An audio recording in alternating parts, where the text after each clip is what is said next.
நாம் அனைவரும் எப்போதும் விரும்பி வாசிக்கும் சங்கீத புத்தகத்தின் வரலாற்று பின்னணி என்ன? இஸ்ரேல் மக்களுடைய வாழ்வில் அது எப்படி பின்னிப் பிணைந்திருந்தது? அதன் சிறப்புகள் என்னென்ன? சங்கீத புத்தகம் என்பது பரிசுத்த வேதாகமத்தின் பழைய ஏற்பாட்டில் ஒரு முக்கிய பகுதி. இது 150 சங்கீதங்களின், அதாவது பாடல்களின் தொகுப்பாகும்.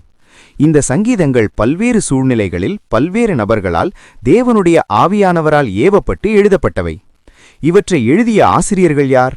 சங்கீத புத்தகத்தில் உள்ள சங்கீதங்களை எழுதியவர்கள் பலர். தாவீது, ஆசாப், கோராகின் புத்திரர், சாலமோனன், மோசே, இன்னும் சிலருடைய பெயர்கள் குறிப்பிடப்பட்டுள்ளன. இதில் அதிகமான சங்கீதங்களை எழுதியவர் தாவீது ராஜா. சங்கீதங்கள் சுமார் 500 முதல் 1000 வருட காலப்பகுதியில் எழுதப்பட்டவை. மோசேயின் காலம் சுமார் கிமு 1400 முதல் பாபிலோனிய சிறையிருப்புக்கு பிந்தைய காலம் கிமு 400 வரை இந்த சங்கீதங்கள் எழுதப்பட்டன. சங்கீதங்கள் பல காலகட்டங்களில் படிப்படியாக தொகுக்கப்பட்டன. சங்கீத புத்தகம் 5 பகுதிகளாக பிரிக்கப்பட்டுள்ளது. ஒவ்வொரு பகுதியும் ஒரு ஜெபத்துடன் முடிவடைகிறது. பகுதி 1 சங்கீதம் 1 முதல் 41, பகுதி 2 சங்கீதம் 42 முதல் 72, பகுதி 3 சங்கீதம் 73 முதல் 89, பகுதி 4 சங்கீதம் 90 முதல் 106, பகுதி 5 சங்கீதம் 107 முதல் 150. சங்கீதங்கள் இஸ்ரேல் மக்களின் ஆலய வழிபாட்டில் பயன்படுத்தப்பட்டன. அவை ஜெபங்களாகவும் பாடல்களாகவும் துதி ஆராதனைகளாகவும் ஸ்தோத்திர பாடல்களாகவும் இருந்தன.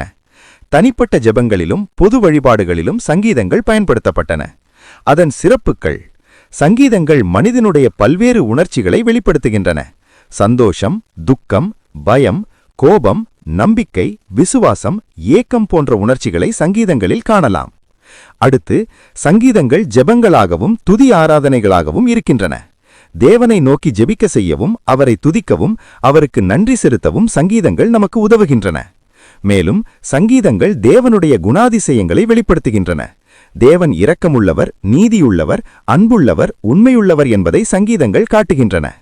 முக்கியமாக சங்கீத புத்தகத்தில் மேசியா பற்றிய தீர்க்க தரிசனங்கள், அதாவது ஆண்டவராகிய இயேசு கிறிஸ்துவை பற்றிய பல முக்கிய தீர்க்க தரிசனங்கள் உள்ளன. அவருடைய பிறப்பு, ஊழியம், மரணம், உயிர்த்தெழுதல் மற்றும் எதிர்கால ஆட்சி ஆகியவற்றை பற்றிய தீர்க்க தரிசனங்களை சங்கீதங்களில் காணலாம்.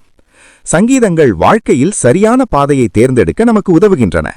நீதிமான்களின் வாழ்க்கை எப்படி இருக்க வேண்டும், துன்மார்க்கர்களின் முடிவு என்னவாகும் என்பதை சங்கீதங்கள் காட்டுகின்றன.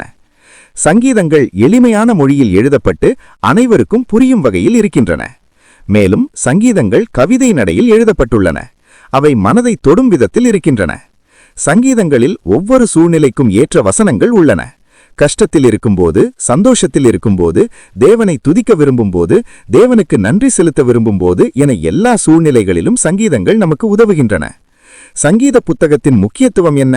சங்கீதங்கள் தேவனை துதிக்கவும் அவரிடம் ஜெபிக்கவும் நமக்கு உதவுகின்றன. இதன் மூலம் நம் தேவனுடனான உறவு வலுவடைகிறது. கஷ்டமான சூழ்நிலைகளில் சங்கீதங்கள் நமக்கு ஆறுதல் அளிக்கின்றன. தேவன் நம்மோடு இருக்கிறார் என்ற நம்பிக்கையை அவை நமக்கு தருகின்றன. சங்கீதங்கள் நமக்கு நம்பிக்கையை அளிக்கின்றன.